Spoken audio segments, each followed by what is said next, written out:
자, 이제 우리 찬송하시겠습니다. 찬송 내게 있는 향유옥합 함께 찬송하도록 하시겠습니다.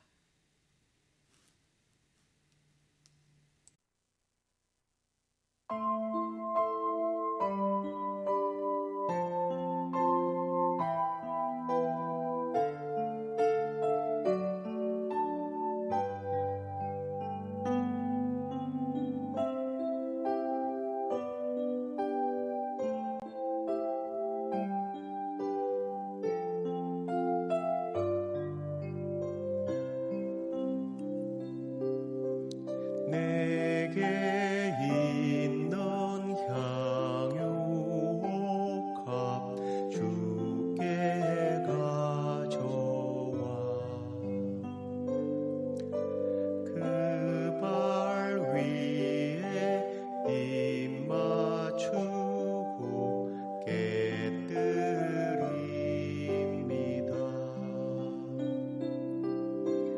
나를 위해 험한 산길 오르신 그 발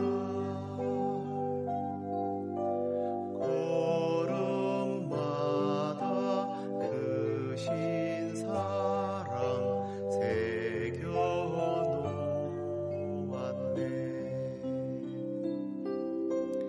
내게 있는 향유옥합 주께 가져와 그 발 위에 입 맞추고 깨뜨립니다. 나를 위해 십자가에 오르신 그 발 흘린 피로 나의 죄를 대속하셨네.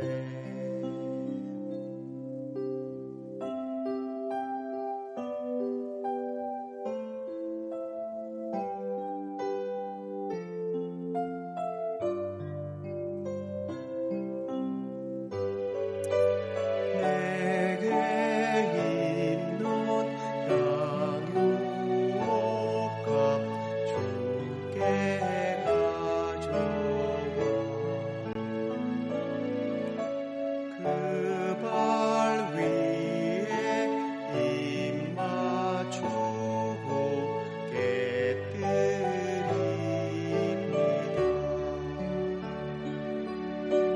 주님 다시 이 땅 위에 임하실 그때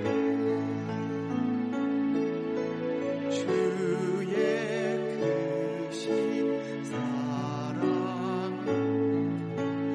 날 받아주소서.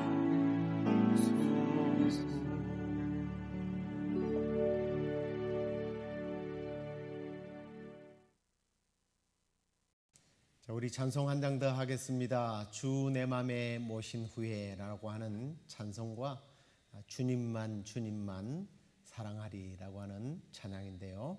함께 부르도록 하시겠습니다.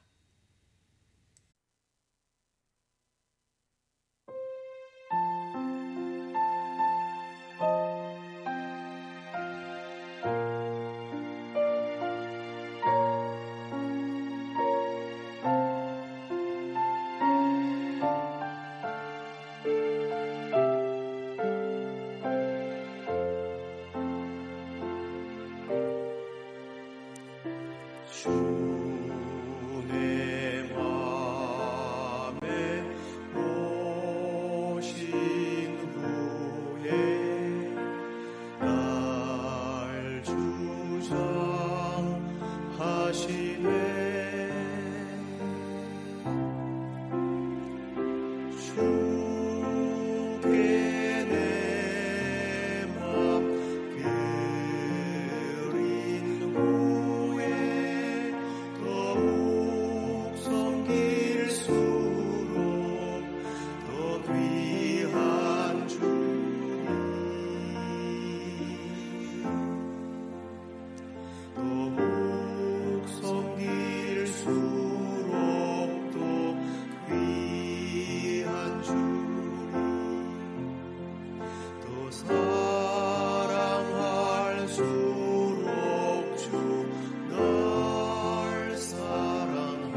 자, 우리 이제 함께 여호수아 1장 8절 말씀을 보시겠습니다. 이 율법책을 내 입에서 떠나지 말게 하며 주야로 그것을 묵상하여 그 안에 기록된 대로 다 지켜 행하라. 그리하면 내 길이 평탄하게 될 것이며 네가 형통하리라. 아멘. 자, 이제 오늘 우리가 요리 강의 29번째 시간인데요.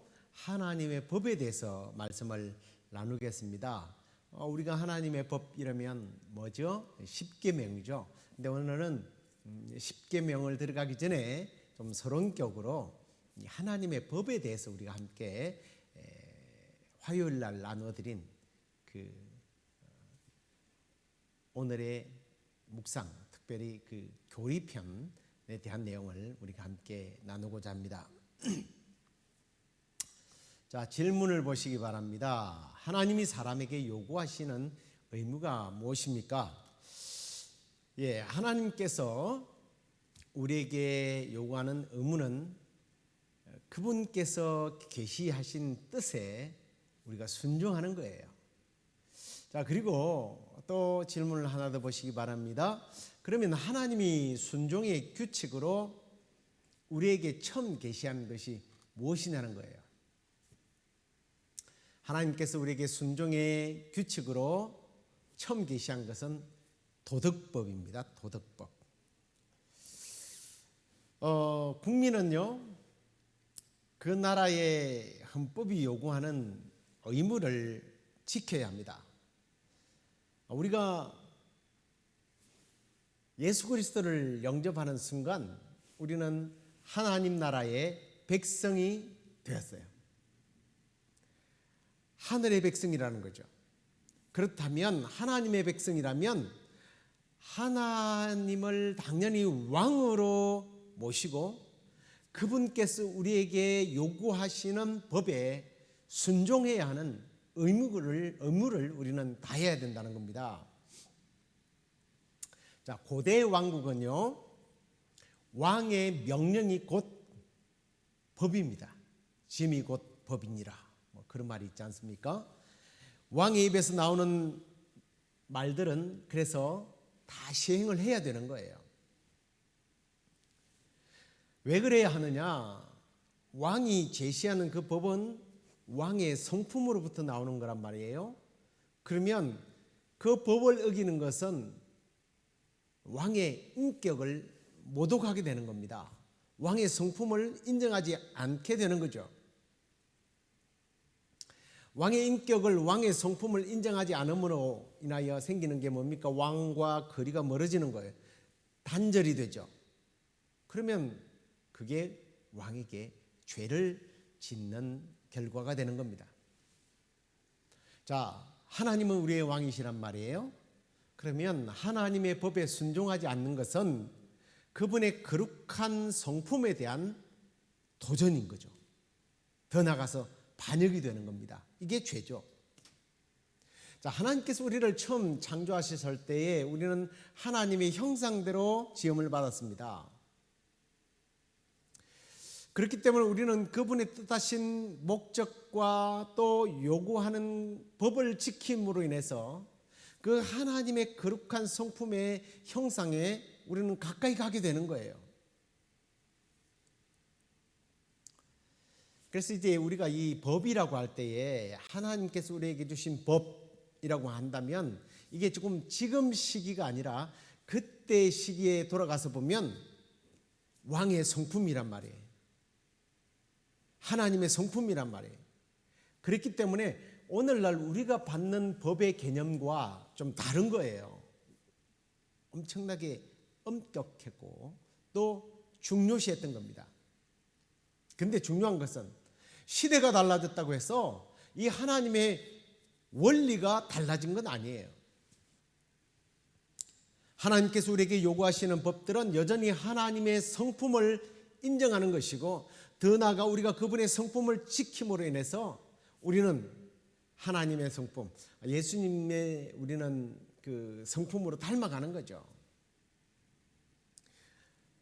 그 하나님의 법이 뭐예요? 사실은 율법입니다. 율법. 근데 이제 우리가 율법을 좀 이해할 필요가 있는데요. 율법에는 도덕법과 의식법과 시민법이 있어요. 자, 먼저 우리가 좀 도덕법에 대해서 먼저 한번 보십시다. 이 도덕법은 시대가 변해도 절대로 변하지 않는 법을 말해요. 그 대표적인 도덕법이 바로 십계명이죠. 앞으로 이 도덕법을 우리가 좀 더 상세하게 공부를 해야 될 것이기 때문에 설명을 이제 다음에 우리가 하도록 하고요.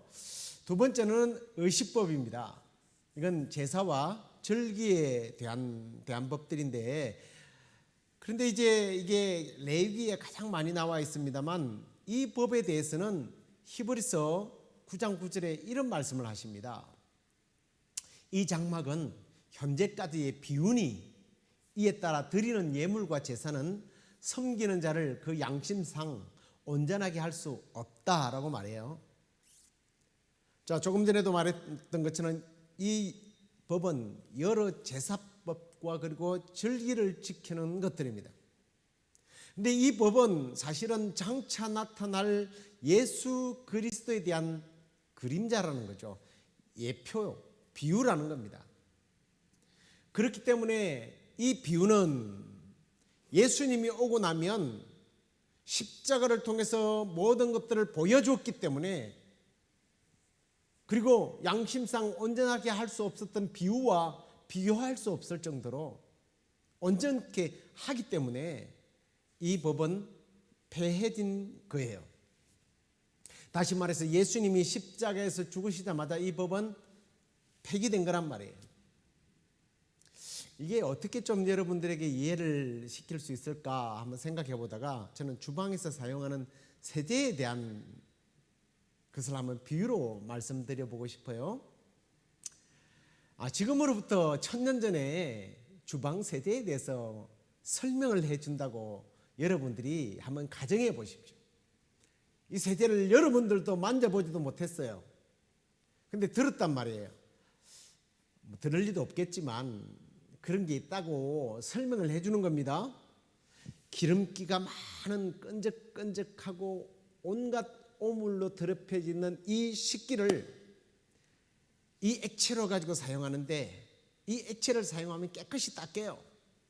이 세제를 스펀지에 묻힐 때 좀 끈적끈적한데 이게 이걸 비벼가지고 닦으면 깨끗하게집니다. 여러분 아시겠어요? 그러면 그런 게 있나 보다 하지만 그렇게 설명하는 제 자신도 보질 못했으니까. 그리고 이걸 또 다른 방법으로 설명해 보려고 해도 이해가 잘 안 갈 거예요.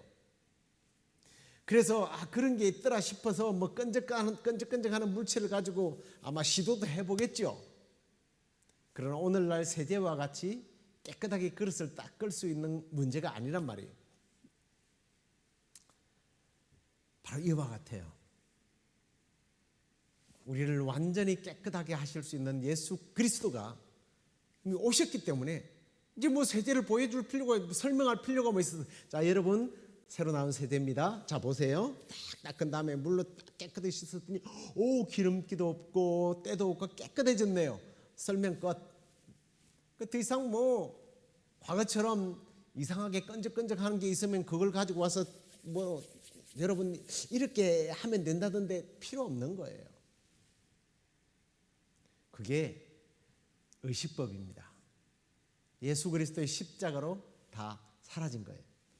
그다음에 이제 세 번째는 시민법이 있습니다. 이 시민법이라는 것은 당시 하나님의 백성들이 어떻게 사회생활을 해 나갈 것인가 하는 법입니다. 그런데 이 도덕법은 문자 그대로 영원히 지키는 법이라면 이 시민법은 시대에 따라서 적용 방식이 다르기 때문에 영원한 법이 아니에요. 도덕법만 영원한 법입니다. 의식법은 사라졌고요. 시민법도 영원한 법이 아니에요. 특별히 이 시민법은 적용 대상에 따라서 바뀌게 돼요.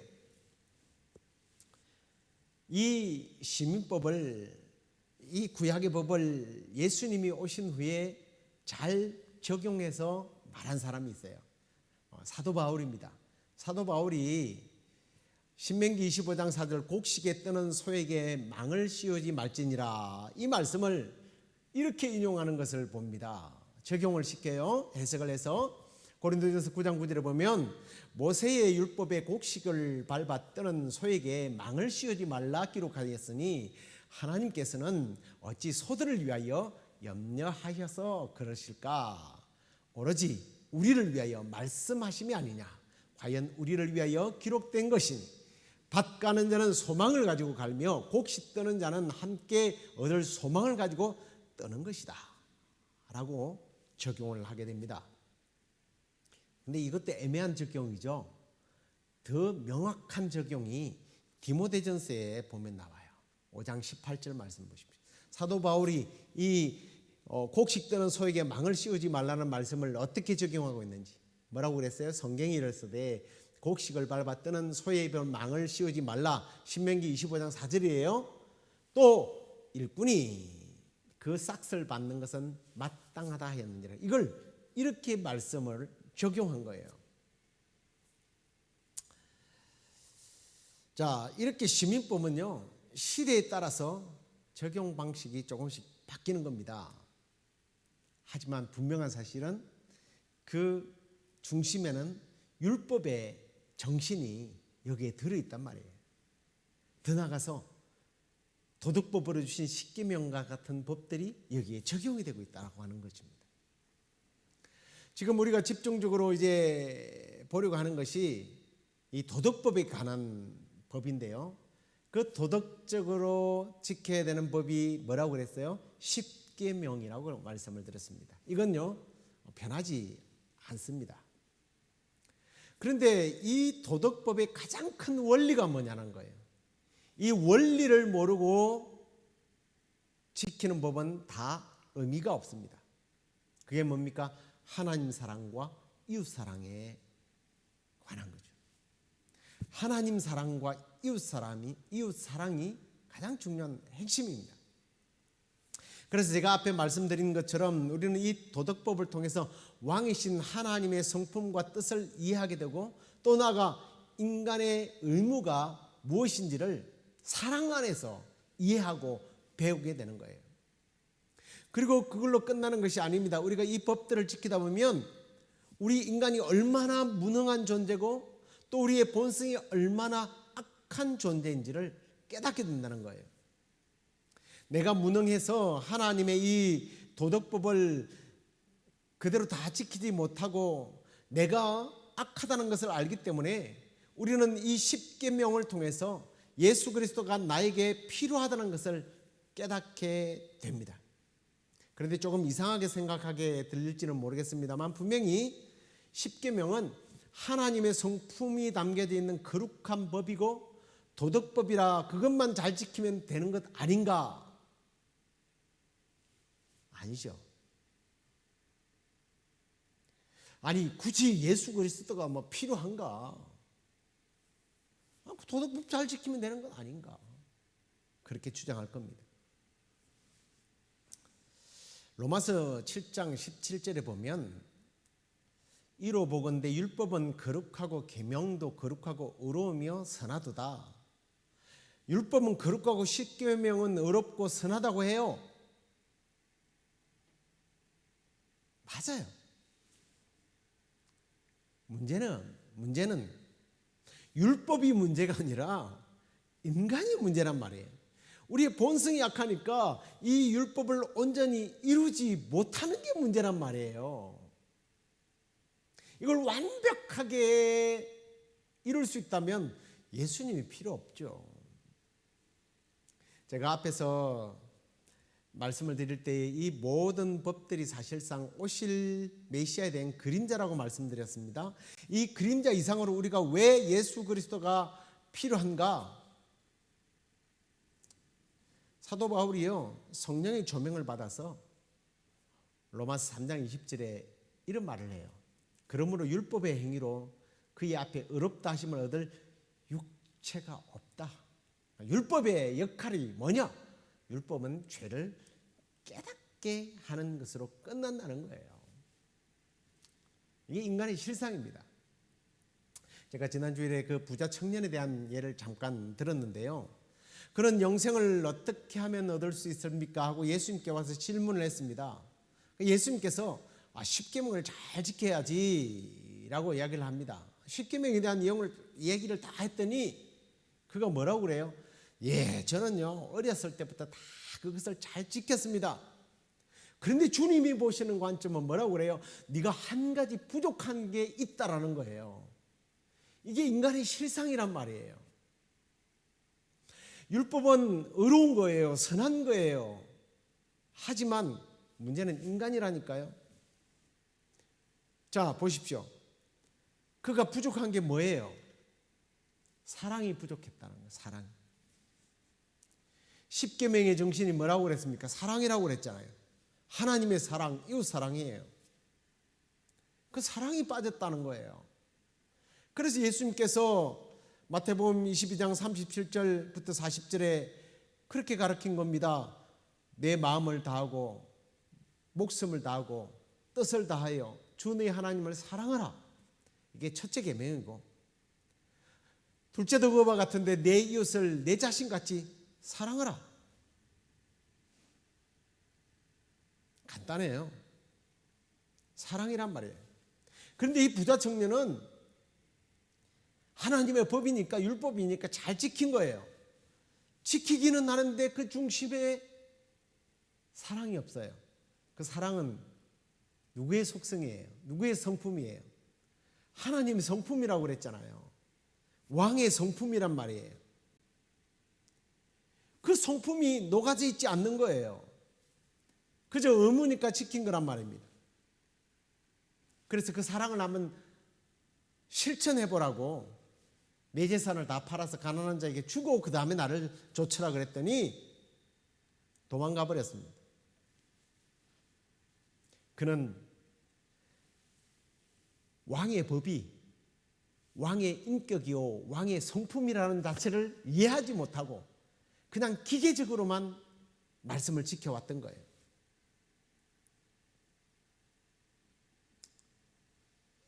죄인들은 이렇게 스스로 사실은 이 사랑을 실천해서 하나님의 성품을 지킬 능력 자체가 안 된다는 것을 말씀해 주고 있는 부분입니다. 딴 게 아니에요. 그걸 이해했을까요? 제자들이 예수님이 부자가 낙타 바늘기로 통과하는 것보다 천국에 가는 게 어려울 걸 했더니 우리는 거기에 더 포커스를 둡니다만 제자들은 예수님의 이 말씀을 이해했던 것 같아요. 그래서 그들은 뭐라고 말하죠? 그러면 누가 구원을 받을 수 있을까? 이 도덕법을 이렇게 지킨 사람도 구원을 못 받는다면 누가 구원을 받을 수 있을까라고 했을 때 주님 뭐라고 그랬다고 했죠? 하나님은 하실 수 있다. 이게 무슨 말이에요? 우리는 왕의 성품을 닮아갈 능력 자체가 안 되는 거예요. 그분 안에 있는 그 성품, 사랑의 성품을 닮아서 실천할 능력이 안 되는 거예요. 그래서 예수님을 보내주셨다니까요. 그렇다면 십계명과 같은 도덕법도 그러면 필요 없는 것 아닙니까? 라고 이야기할지 모르겠어요. 아니요, 필요해요. 우린 왕이신 하나님께서 자신의 성품, 그 사랑의 성품을 우리에게 닮고 실천하라고 했는데 우리는 그걸 하지 못한단 말이에요. 왜? 허물과 죄로 말미암아 죽었기 때문에. 그걸 살려야 반응하니까. 그래서 예수님이 오셨다니까요. 그렇다고 해서 지키지 말라는 게 아니잖아요. 이제부터 지키라는 거예요. 살려놨으니까 지키라는 겁니다. 개념이 다른 거예요. 지키면 해결되는 게 아니라 해결해놨으니까 지금부터 지키라는 거예요. 왕의 백성이 아닌데 왕의 명령을 따를 필요가 없잖아요. 허물과 죄로 말미암아 죽었던 우리는 왕의 백성이 아니에요. 사탄의 백성이에요. 하나님의 백성이 아니에요. 근데 살려놓고 하나님의 백성으로 만들어 놓은 다음에 하나님께서 우리에게 당신의 거룩한 도덕의 법을, 하나님의 성품이 들어있는 이 법을 지키라고 말씀하시는 거예요. 그것이 하나님의 인격을 닮아가는 방법이기 때문입니다. 능력은 안 되지만 이제는 그 능력을 우리 안에 심어 주었기 때문에 우리는 그걸 지켜나가야 합니다. 그러면서 한편으로 또 우리는 이런 법들을 통해서 앞에도 말씀드렸죠. 내가 죄인이구나. 내가 하나님 앞에 이 모든 법들을 충족시킬 만한 능력이 안 되구나. 그래서 어떻게 하든지 예수 그리스도를 닮아가고 예수 그리스도를 나의 구주로 모시고 예수 그리스도의 공로를 의지할 수밖에 없구나. 그것이 신의 성품에 참여하는 가장 좋은 방법이구나. 이것도 깨닫는다니까요. 그래서 이제 우리가 죄인인 것들을 깨닫고 예수 그리스도가 필요한 것도 우리가 깨닫게 되고 왕의 성품을 실천하고 왕의 성품을 닮아가기 위해서 우리가 십계명을 어떻게 적용하고 또 우리가 지켜나가야 될지 이것들을 이제 앞으로 계속해서 배워나가도록 그렇게 하겠습니다. 아무튼 우리가 이 하나님의 법을 통해서 내가 죄인이구나. 그리고 예수 그리스도가 필요하구나. 저는 바라는 목표가 있다면 바로 그거예요. 그것을 깨닫게 되는 저와 여러분 될 수 있기를 간절히 축복합니다. 우리 기도하겠습니다. 하나님 감사합니다. 이번 기회를 통해서 우리가 하나님께서 우리에게 주신 의식법은 이미 예수 그리스도를 통해서 다 해결되었고 그리고 이 시민법도 하나님께서 우리에게 주신 여러 가지 문화와 시대에 맞도록 하나님께서 우리에게 지혜 주셔서 율법의 정신, 도덕법의 십계명의 정신으로 살아가게 하셨기에 성령님을 통하여 그것들을 우리가 실천할 수 있게 해주실 줄로 믿습니다. 그리고 이 도덕법이 되는 십계명을 통해서 무엇보다도 우리가 죄인임을 깨닫고 예수 그리스도의 공로를 의지하며 하나님의 성품을 닮아가는 그러한 기회가 될 수 있도록 주여 우리를 인도하여 주옵소서. 주님, 오늘도 참으로 지구 곳곳에서 들려오는 소리들이 전쟁과 기근과 폭도들과 질병과 염려와 근심들이 많은 소식들만 들려오고 있지만, 이런 소식으로 인하여 우리가 절망할 것이 아니라 우리 주님 오실 날이 가까움을 믿고 아멘 주 예수여 어서 오시옵소서 하고 마란나타의 신앙으로, 재림의 신앙으로 이 모든 위기들을 극복해 나가고 승리할 수 있도록 이끌어 주시옵소서. 그렇게 하여 주시기를 소망하옵고 예수 그리스도의 이름으로 기도드렸나이다. 아멘.